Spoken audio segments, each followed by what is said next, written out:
Europe now is facing the reality, after dragging their feet since the full-scale invasion in 2022 and acting with inaction in 2014 to 2022, it seems like somebody has finally rung Europe's bell, and we're seeing from the EU chief, the EU president, we're seeing from the president of France, we're seeing from the newly elected incoming German Chancellor Merz, announcements of aid, announcements of reindustrialization, of the end of the peace dividend from Macron, which we're about to see in a second. Basically, they're saying we're about to rearm. We're about to spend a lot of money on rearming. And I want to go and examine this and see how much of this is going to spill over to Ukraine, because, I mean, the question is, you either, if they have accepted the fact that Russia's on the march again, America may very well abandon them, and that it's going to have to be them facing down the Russians. It's not just as simple as arming yourself. You probably need to get the support over to Ukraine, who's hardly holding them off right now. I mean, they finish off Ukraine, then the threat would be they move on to some other state. It doesn't necessarily mean a NATO state. It could be a state like Moldova, or states that are right outside of NATO but are along the border, to try to continue to add pressure and see if they can continue to fracture the alliance through other means.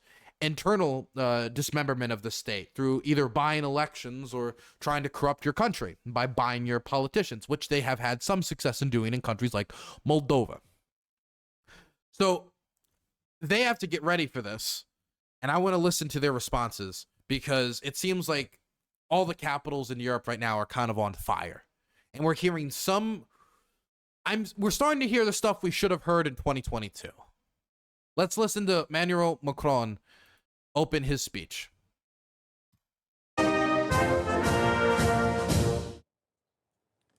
Français, mes chers compatriotes. French citizens, I'm speaking to you tonight in light of the current international climate and the consequences that will have on Europe and France. From a diplomatic point of view, you are quite rightly concerned about the historical events that are taking place right now and that are shaking up the world order. The war in Ukraine, which has already caused millions of deaths and displaced persons, is continuing in our region. Support to Ukraine is uncertain, and yet at the same time the United States of America are striving to implement tariffs on products being sent out from Europe. And the world is continuing to be as brutal as ever, and the terrorist threat is still as present as ever. You got to think about it from this perspective, from the Europeans too. For example, Germany's car market is facing a crisis right now. The EVs are beating out a lot of the traditional German car manufacturers, and there is a real threat of shutdowns facing the German auto parts manufacturing companies and auto manufacturers. And it's a real crisis, and their unions are really scared right now, because the German manufacturing giant is facing real economic troubles. And these troubles have downstream effects on the rest of the economy. Now, compound that with tariffs and the need to massively increase defense spending, and you've got a problem. And so this is the problem he's identifying. It's the combination of tariffs plus abandonment undermines Europe's economic foundation in a period of already economic trouble, while also removing their security base. If there was a way to slap Europe on the way out, this would be the way to do it. And yet our prosperity and our security have become as uncertain as ever before. It is with clarity that I can say that we are moving into a new era. The war in Ukraine has been ongoing for some 3 years now. We took decisions to sanction Russia, and we were right in doing so, because it's not just the Ukrainian people who are fighting bravely for their safety, but it is our very security that is under threat. Having a country invading their neighbor with impunity, that is a dire message for the rest of the world, saying that peace is under threat around the world.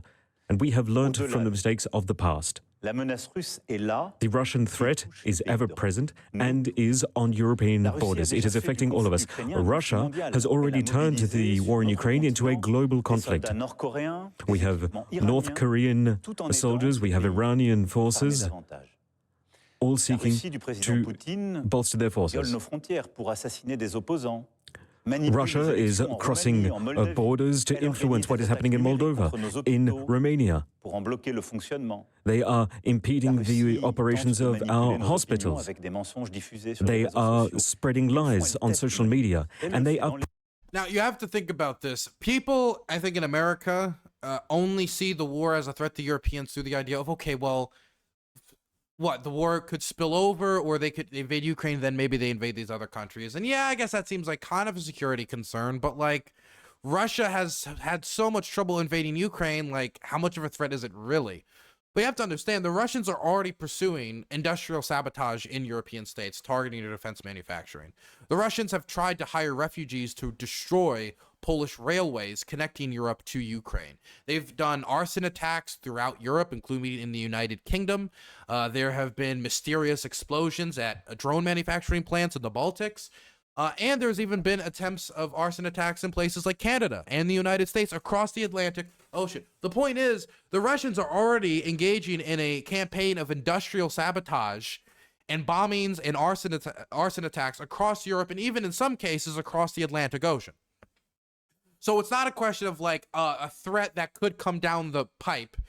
It's a question of a threat that is active and attacking us now, because that removal of all those Russian spies in 2022, it's been 3 years.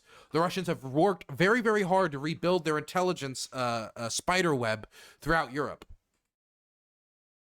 Pushing our limits, they are doing it in the air, on the... We're not even talking about the cutting of the communication cables between the Baltics and Finland, and how that's happened twice with the cooperation of Chinese shipping vessels. I mean, the passover of drones and the testing of Romanian and Polish airspace.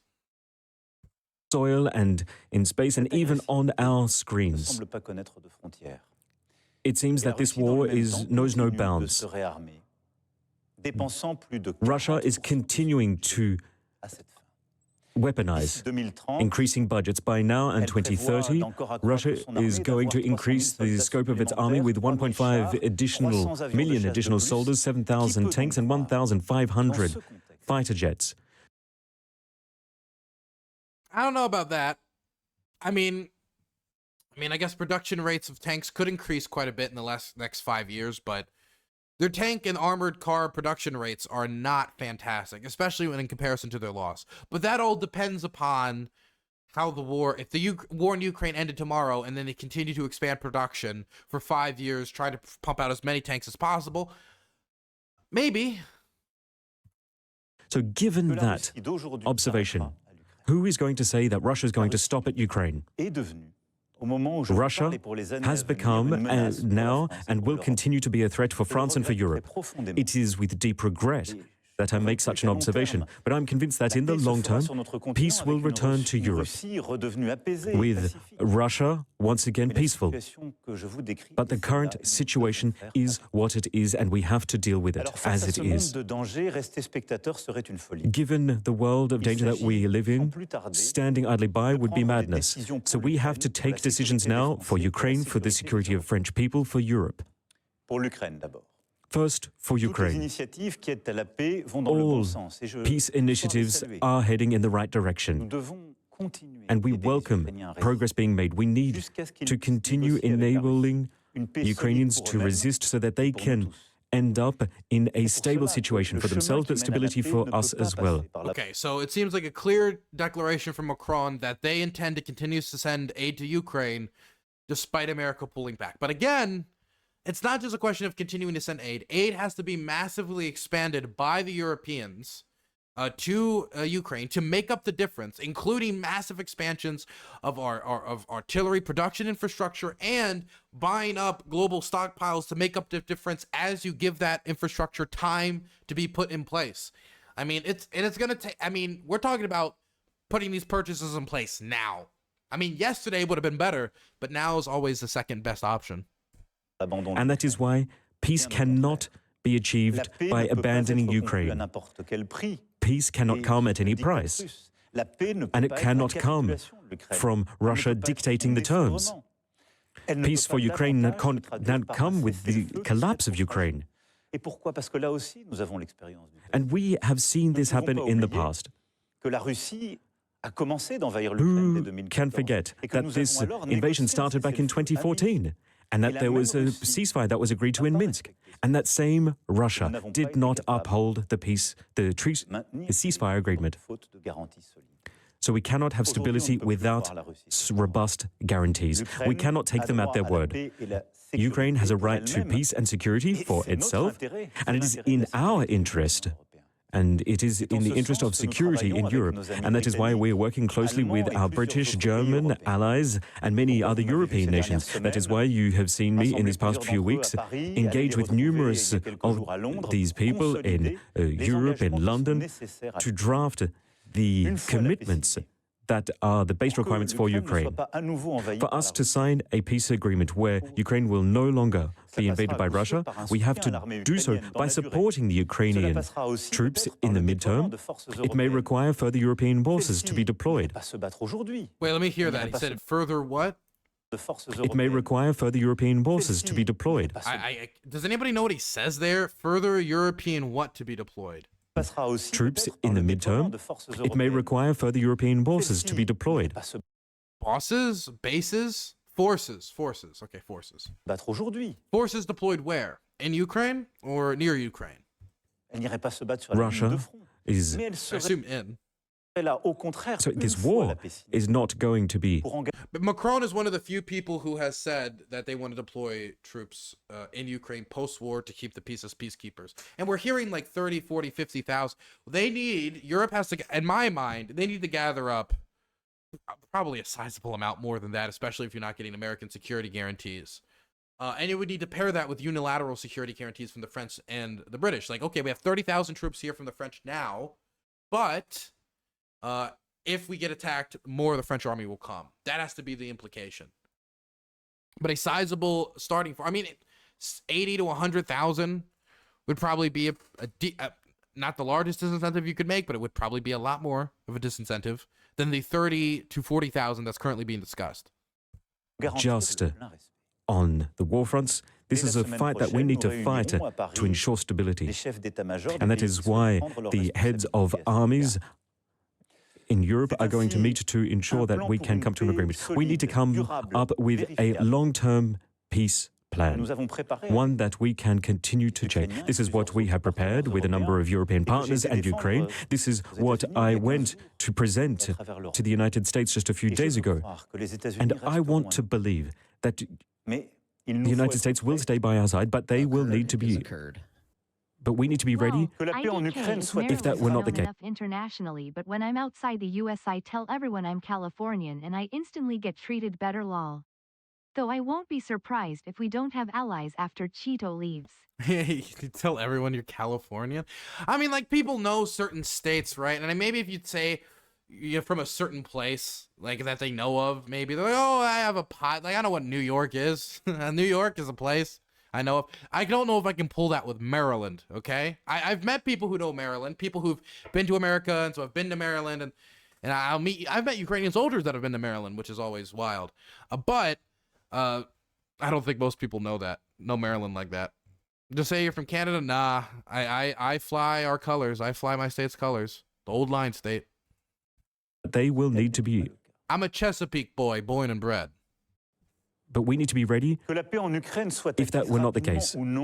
Whether we come to peace now or in a somewhat distant future, Europe needs to be able to better defend itself and to deter other forms of invasion.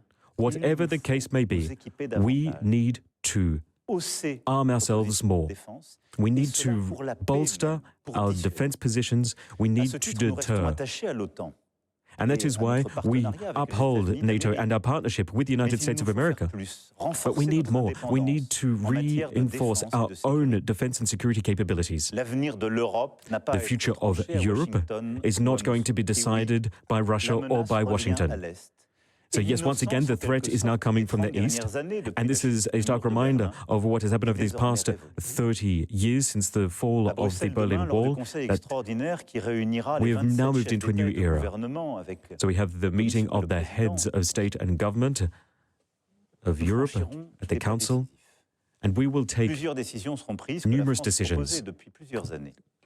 things that France has been suggesting and proposing for many years, increasing military budgets so that they can no longer be accounted for as state deficit, enabling nations to buy munitions, weapons, military equipment from European nations. We have been working so that we can better arm our military as fast as possible, and that means re-industrializing our region.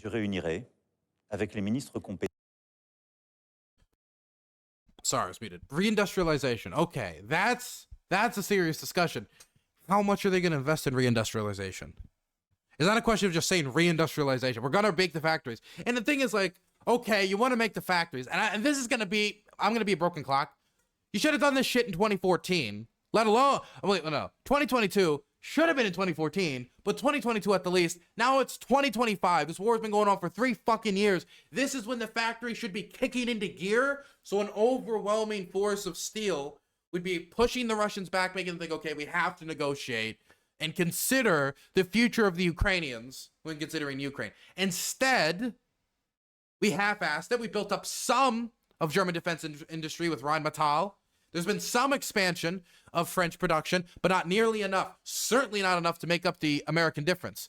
Look, European defense companies right now, they see the writing on the wall. Their stockets are skyrocketing right now because they understand that there's going to be massive expansion from the French, massive expansion from the Germans. The Poles are already, they've gotten a decent amount invested. We see a large amount of the Spanish population supporting peacekeepers in Ukraine. There is a request from the EU for nation states to remove debt restraints so they can all invest 1.5% more in their defense spending so they can hit 650 billion more continent-wide invested in defense. So this is all serious talk. This is all strong talk. This is all good talk. But god damn, if it couldn't have been 3 years earlier, we wouldn't be in this situation. My goodness. I will sit down with competent ministers and industrial partners in the near future to discuss such a future. What we have been defending for the past 8 years is now a reality. We need to... By the way, I'm not saying that everybody didn't see the writing on the walls. The Baltics did. Poland kind of did. It depends, because they kind of did, but then a farmer gets angry and they forget about it. Ensure that Europeans are ready to defend ourselves. We need to ensure that our European nations can properly defend and cooperate. And what I'm seeing now is a good thing. We have Germany, Poland, Denmark, the Baltic states, and numerous partners who have also announced that they are going to increase military spending. So with now action being taken, France has a unique role to play. We have the most effective army and military in all of Europe. DylanBurnsLIVE, have you ever looked up Operation Unthinkable? If only USA had said yes, this would not be happening now. I mean, the idea of we would have smashed the Soviet Union and then communism and the Soviet Union would be dead and then, Ukraine would be free. I mean, who knows? We have no clue what Ukraine or Russia or what would come after Operation Unthinkable, or even if we would have won the war. So, I mean, we had the atomic bomb, but the Soviets simply had more ground troops in Europe. I don't know. I don't know if Operation Unthinkable really would have changed all that much. I'm sure it would have been a different historical timeline, but I don't know if it would have ended up being better. Who knows?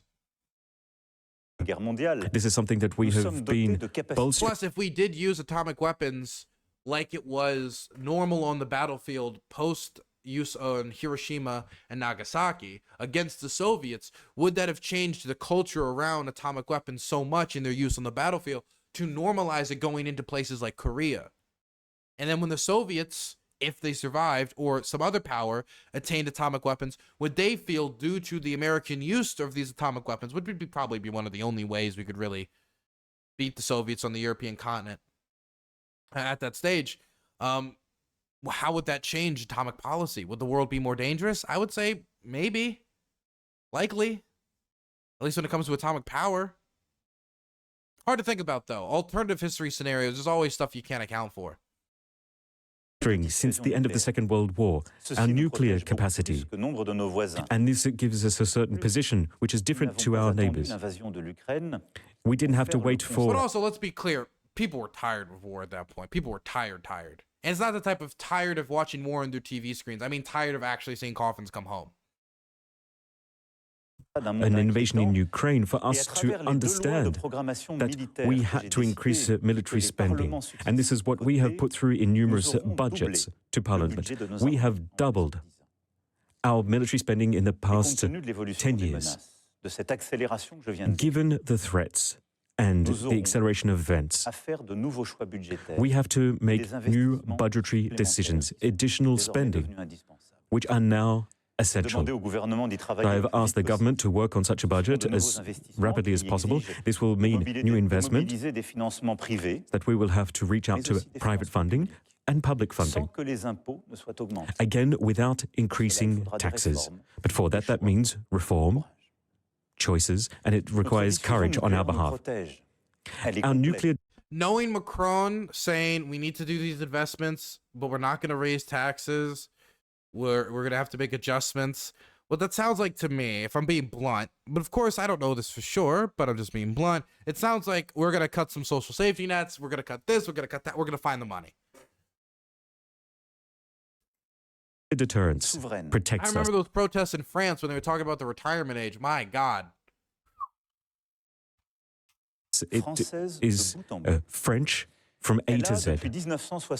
It has been in place ever since 1964, and it has always played an essential role in ensuring peace and security in Europe. But when we want to reach out to our German Chancellor, our new German Chancellor, we want to ensure that that deterrence applies to all European allies. Whatever may come to be,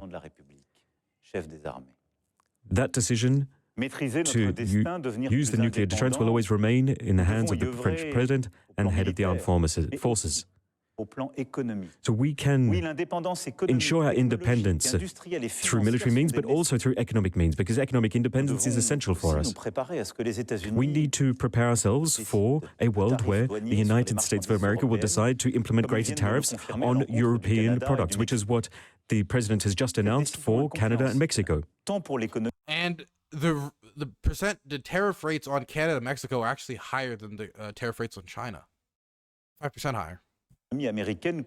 So this is going to have a negative impact on both the American economy and the French economy, the European economy. It will exacerbate current difficulties that we are all facing, but it will not go without... And it's the worst timing for this tariff policy throughout the alliance. It's spend more and you're going to have less resources to spend more. Without a response from us. So we are working on a response plan with European partners, and in the meantime, we will continue to strive to convince the powers to be that that will have a negative impact on all. So we strive to convince Trump, man. It's going to be like those Macron-Putin phone calls within 48 hours before the invasion. We'll have to convince and discourage the President of the United States of America from taking such action. So this is a time... The Americans were only sending $23 billion a year in weapons. Europe can easily fill that void and send far more now anyway. I don't know about that. Easily fill that void. They don't have the defense infrastructure. They don't have the production infrastructure in place. And they certainly don't have it in place. For example, like, hey, could Europe send a bunch of, like, troop carriers? Probably. Yeah. Do they have enough air defense systems to make up the deficit that is going to come from no assistance to the Patriots? I don't know about that. That's going to be a lot harder. It's not as simple as, like, just to locate this much money and you've made up the difference. You need to have the factories to produce these munitions to continue to supply them, and you need to have the specific munitions you need. Like, if you have, like, $10 billion worth of javelins, but no money worth of air defense systems, well, then that's a problem. And America is the one that was producing a lot of Ukraine's air defense systems. Where we will have to make decisions like we've never had to do before in terms of agriculture, research, our industry, for all public policy. the discussions that we're going to have will have to change. And that is why I have called on the Prime Minister and the government, and in fact I call upon all economic trade union operators to work together, to come forward with proposals given the new global context. The decisions that we will make in the coming days and years cannot be based upon past experience. True. Decisions that are happening now, and what is happening now, will change the world for the future. We cannot give in to defeatism. France will head towards a single goal, one of peace and freedom, true to its history, true to its own principles. Yes, this is what we believe in for our security, for our safety, but this is what we believe because it is a way of defending democracy. A belief in truth, in freely seeking respect within our societies, a freedom of expression, which is not just opening up avenues for hate speech. This is what we believe in. Our Europe has the economic power, the talent to be able to step up to the plate. And we have the means. Therefore, we now need to act united as Europeans, determined to protect ourselves. And that is why the French nation needs you. Political decisions, military equipment, that is just one part of the puzzle. But it will... Hey, Hutch, thank you so much for the raid. I appreciate it, buddy. Thank you, thank you. Good news, Dylan. Hutch is an accelerationist now. Oh, goody. Never replace the power that comes with the soul of a nation. Our generation will not be able to just live off the dividends of peace. It is up to us to sow the seeds for the future. So together, we will stand true. Long live the French Republic, long live France. Long live the French Republic, long live France. There was one line that Macron said that had to do with the peace dividend. Basically, that essentially said that we will not have the peace dividend of our fathers. It is now our job to make sure that our sons can enjoy it. There was a line in there that I didn't comment that was along those lines that I thought was probably the most serious statement Macron has said about it, because that is a statement that acknowledges that this is, and this is true, it's going to come with economic difficulty. I mean, if you have tariffs being introduced on your key industries, many of whom are economically integrated with the United States, of 20 to 25% on industries that are already facing structural issues due to the changing economy, like the German auto manufacturing industry, on top of needing to make massive new investments in your defense spending, I mean, you've put them in an awfully difficult position. And saying something like that is probably the most real, and it's not to say like no more social safety nets, but it's probably the most bitter taste, but semi-honest way to approach it. And him saying it that way, kind of almost like putting the political concerns aside, like, yeah, this is not going to make me popular to say this, but it's the truth. That's slightly encouraging. But I would say that if Macron's plan is just to cut all the social safety programs in order to fund the war, that is a quick way to end support for the war. And when I say end support for the war, I don't mean end support for the invasion. I mean end support for the nation defending itself.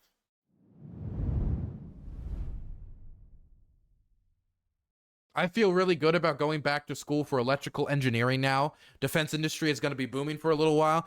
Yep. I mean, I don't think electrical engineering is ever going to go out of style.